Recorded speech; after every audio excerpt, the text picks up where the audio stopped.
So excited to be here and to talk with everybody. All right, let's get into it.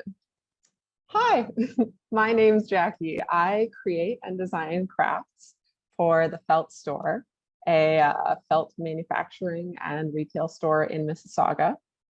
I graduated from Sheridan College's Craft and Design Textiles program in 2021, and I came to the Felt Store really soon afterwards. My specialties include weaving, embroidery, and of course, felt. I work with the Felt Store to share things with our audience through social media platforms, and I'm always aiming to inspire other crafters with all the different ways our felt can be used: home decor, clothing, toys, accessories, and so much more. And with that, let's get right into it. All right, the origins of felt. What is felt?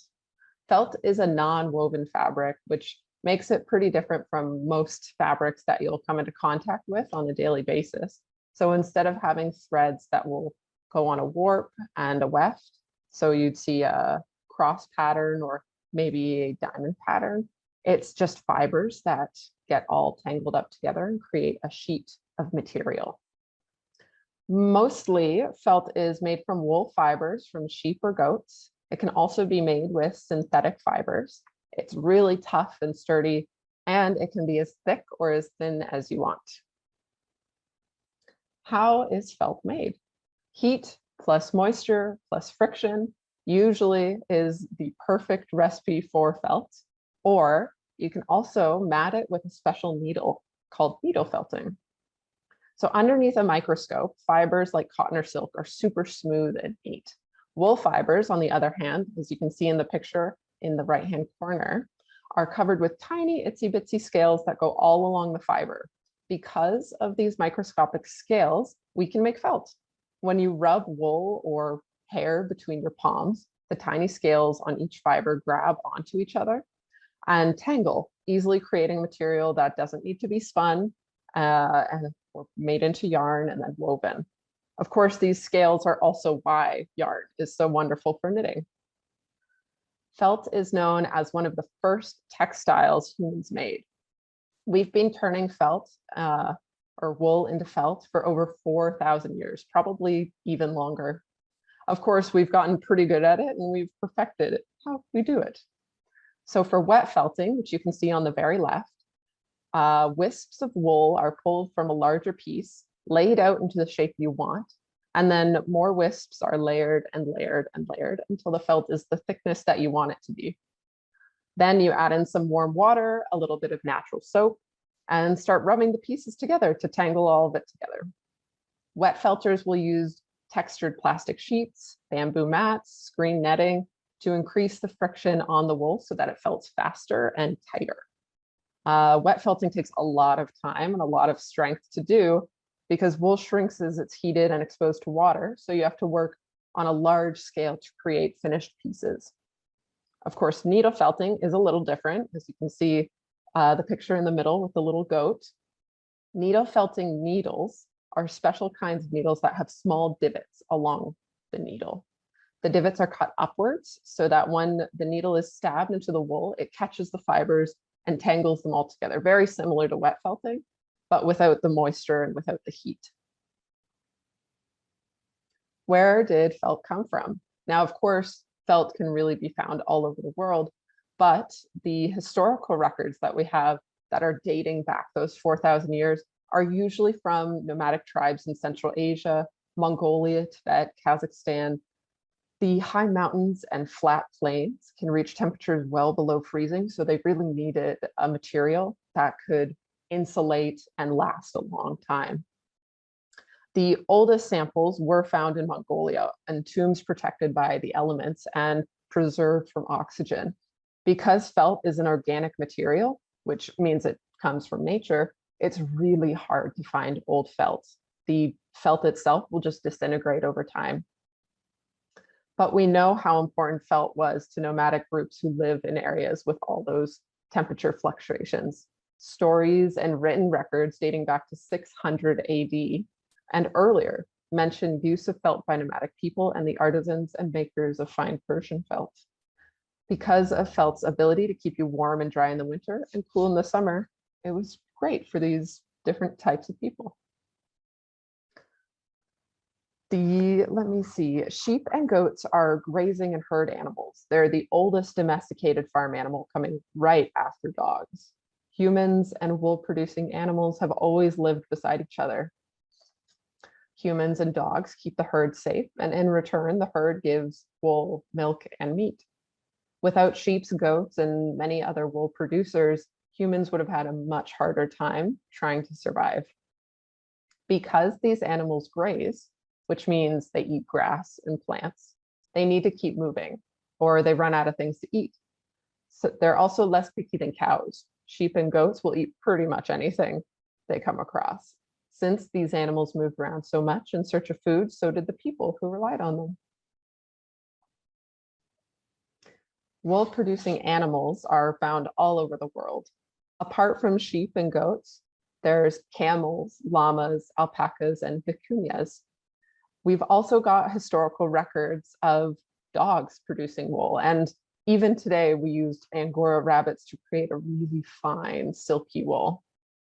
Wool dogs, which were common in Indigenous communities in Canada's very own Pacific Northwest, were little fluffy white dogs. You can see one in the picture at the bottom there. Historically found in BC along the Salish coast, these dogs no longer exist. But the Angora rabbits, on the other hand, can be found all over the world. What was felt used for? Traditionally, felt is used for many, many things, especially clothing and footwear. In the middle there, you can see Russian Valenki boots, which were used to traverse really dry winter conditions because the insulation of the boot would keep you warm and there wasn't a lot of moisture anyway that would affect the material. On the very right, we have the kepenek, a Turkish shepherd's outfit. These shepherd's outfits were especially important because they would keep shepherds dry, warm, and if a sheep or a goat happened to give birth while they were grazing, the shepherd would be able to keep the new animal warm underneath the insulated felt. Wool has tiny pores on the outer layer of fiber that allow vapor to pass through the heart of the fiber. Because it's able to absorb perspiration, it keeps a layer of dry air right next to the skin. This capacity to internalize moisture while maintaining a dry exterior is what makes wool an excellent temperature regulator. And then, of course, housing, traditional yurts and gurs. These are probably some of the more popular known uses for felt. A yurt is Russian and a gur is Mongolian. Gurs have two supporting poles in the middle to stabilize the roof, while a yurt has a more pointed roof that doesn't need any supporting poles. These structures are used by nomadic people and they're beautiful. They are meant as art pieces and cultural reminders of heritage. A family who is well versed in putting up and taking down these structures can do it within 30 minutes to an hour. And of course, decoration, rugs and floor coverings and art pieces. It takes wool from approximately 5 sheep to make a Sherdak rug. So that's these rugs that you can see in both of these pictures. Traditionally made by women and very, very labor intensive. The bold patterns are cut and laid out and no piece is wasted. The unused pieces are made into a mirror version of the first rug that was made. And felt today. So the big difference between felt today and felt of yesteryear is that we have so many more fibers that felt can be made out of. Not just wool, not just natural fibers. We have rayon viscose, which is a fiber that's derived from trees and tree bark. We have acrylic fibers and we have polyester fibers. Our modern felt is used for pretty much the same things as the ancient felt, but in so many more different ways. There's a lot more freedom of creativity because cultures all over the world share their traditional art forms.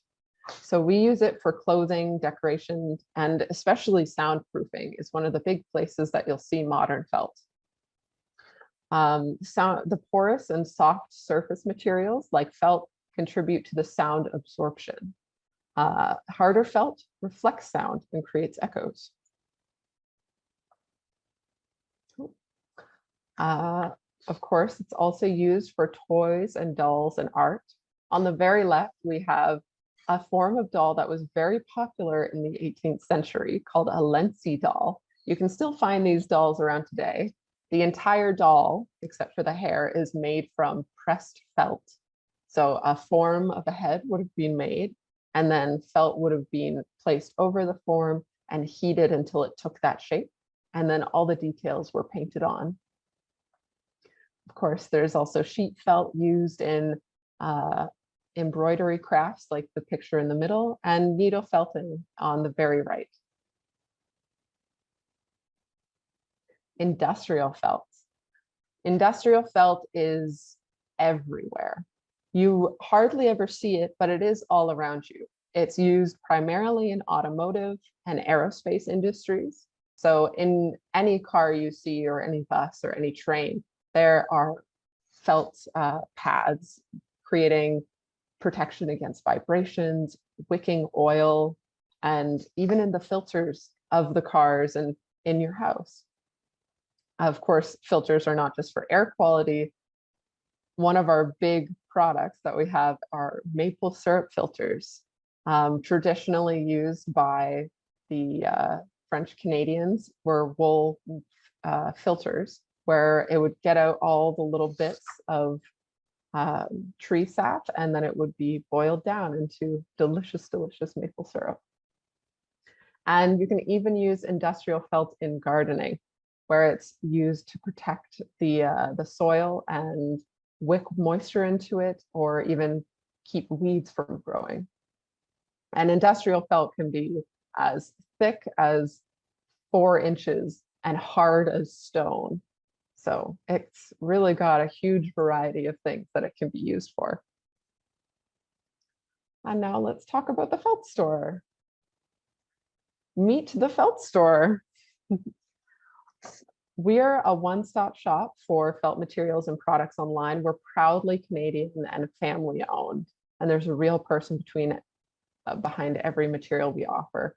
We're actually one of the businesses left in Canada that has a manufacturing facility in Canada. It's actually right across the street from me right now. We focus on sustainable growth, authenticity, and creativity.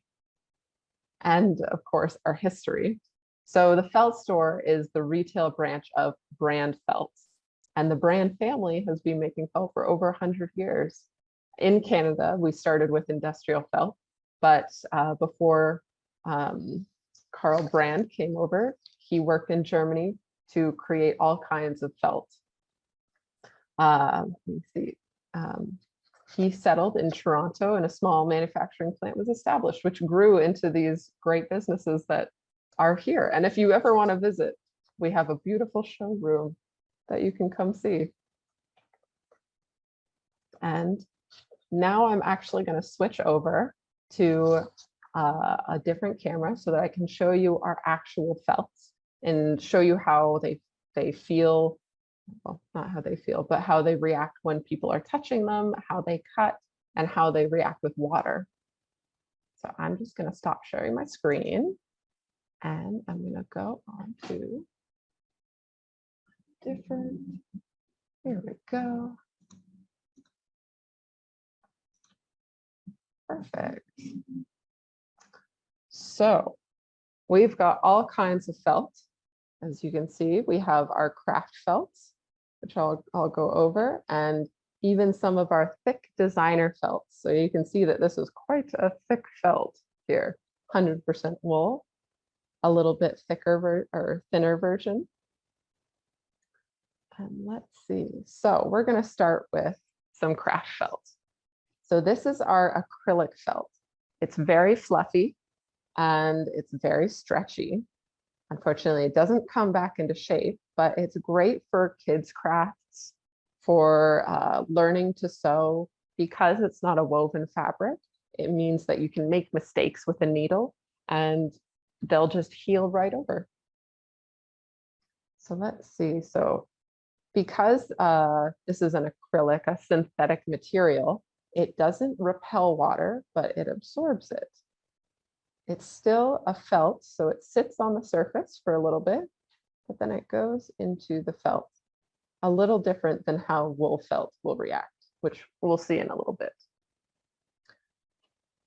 Let's see, and here.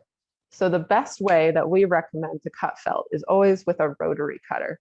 It's much easier on the blades and much easier to get a nice cut with the felt. Of course, you can absolutely use scissors and sewing scissors. It's just depending on the type of felt, it might actually end up dulling your blade. So that's the acrylic. And because all of our modern felt is manufactured in facilities, we can have so many more colors that would not have been possible in ancient times.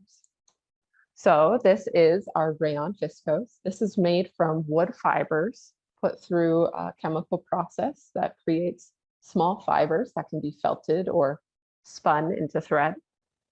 So this is a little bit thinner than the acrylic, and it's not as stretchy. It does have a little bit of stretch to it. And let's do the same test. Put a little bit of water on it. And you can see that the water sits for a little bit longer, but it's still getting absorbed, still hanging on. And it starts making a little bit of a shadow. So we also recommend this for a lot of crafting purposes. It looks really nice and smooth, and it doesn't heal as well from needle marks as the acrylic, but it still works really, really nicely, especially if you're going for a more delicate look. And our premium wool blend. So we're starting to get into the wool felts. So this guy is a little bit thicker, a little more dense. It's got rayon viscose and wool fibers in it. So you can see that the water is absorbed pretty quickly compared to all the other ones. Doesn't sit around for too long. Doesn't stretch, but when it does stretch, it doesn't like to bounce back, that's for sure. Oops, and I forgot to show you cuts on the other one. So we'll just cut both of these guys. You can see they both cut really nicely. Again, rotary blades are really the way to go when you're going with felt. And if anybody has a Cricut machine, all of our felts can be used on the Cricut machines. We just recommend that you have the rotary attachment. So the premium felt is great for crafts that you think will have a little more wear and tear on them. And then we get to the 100% wool felt. So we have a lot of great wool felts in a lot of really nice colors. So this is our craft wool felt.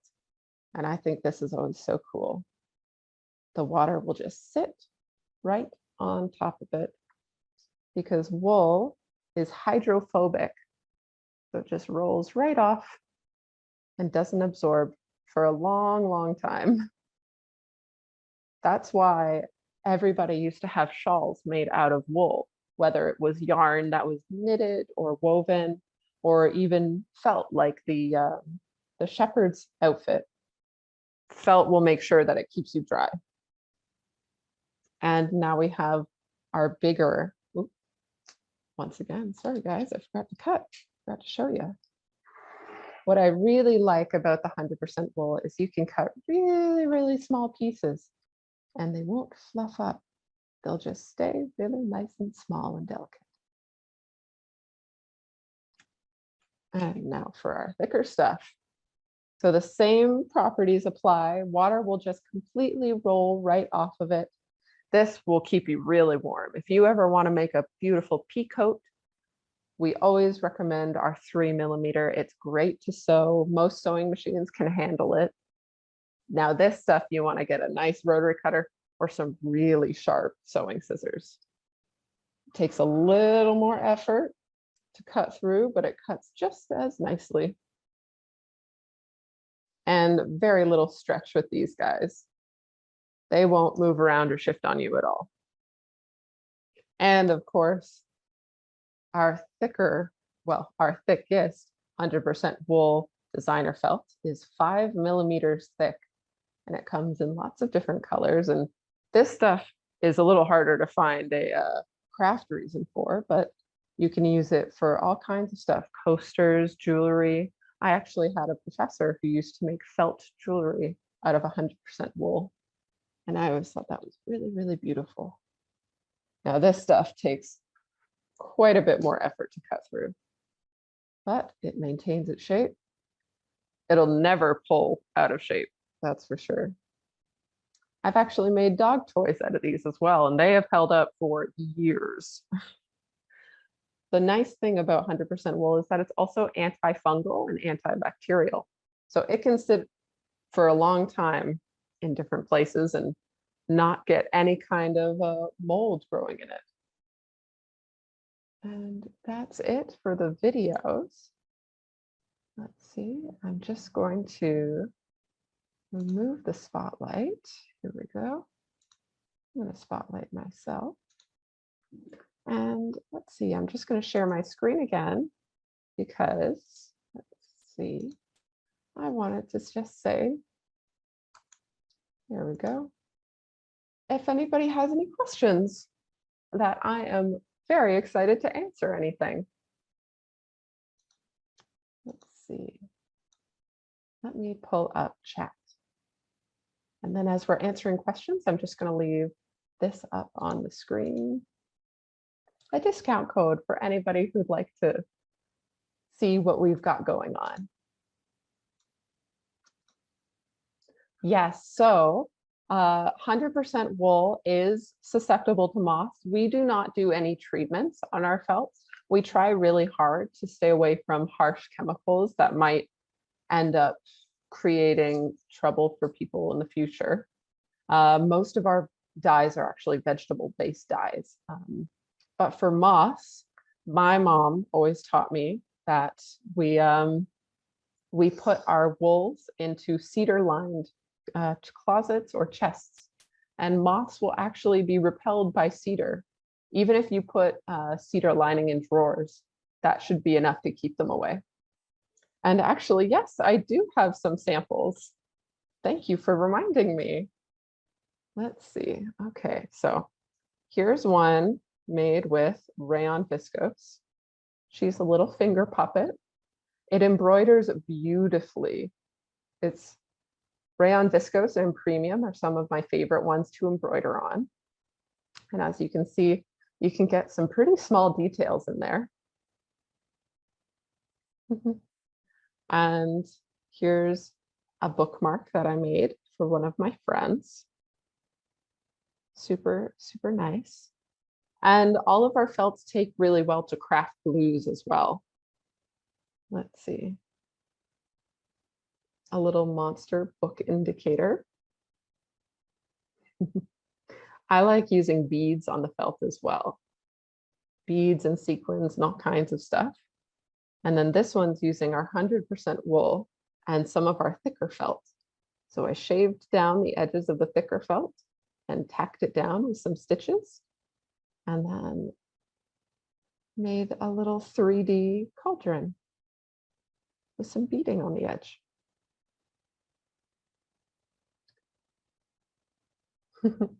Oh, thank you. I'm so happy to have international people tuning in.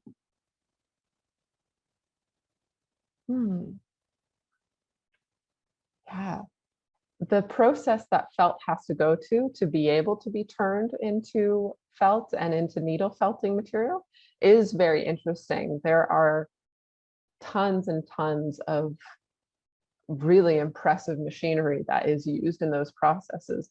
Once a sheep is sheared, the wool is taken to get cleaned and scoured, and it goes through these big drum rollers to get it all carded and smooth. Of course, We have big warehouses here full of huge bales of all kinds of wool that gets cleaned and then processed here. So it's pretty cool.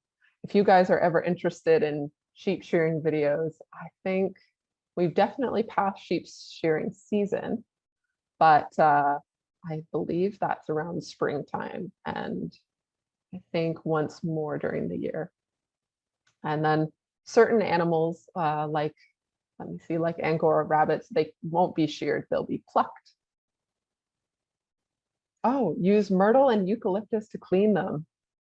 That is interesting. I haven't tried that. I'll have to look into that. It's quite the process to get some of the vegetable matter, like all the little sticks and bits out of the wool. So it's a really cool process. We have a few videos on the Felt Store's YouTube channel that shows the process. Highly recommend checking them out. Let's see. All right, any other questions?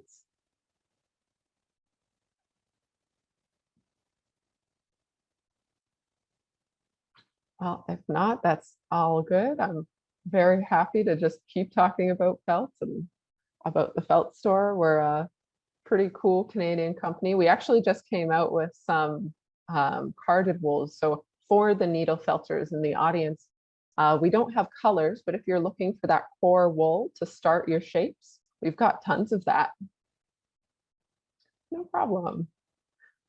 There is so much information about felt out there. I only touched on some of the things. It is truly a worldwide phenomenon. That's something you'll learn when you're looking into textiles.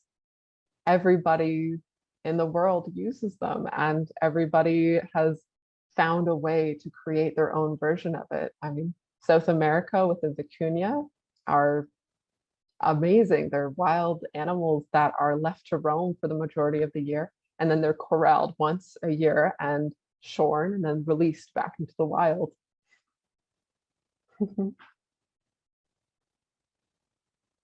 Awesome. Well, I'm so glad to have been here and to talk with everybody and shared some of the experience I've had and show off the Felt Store material.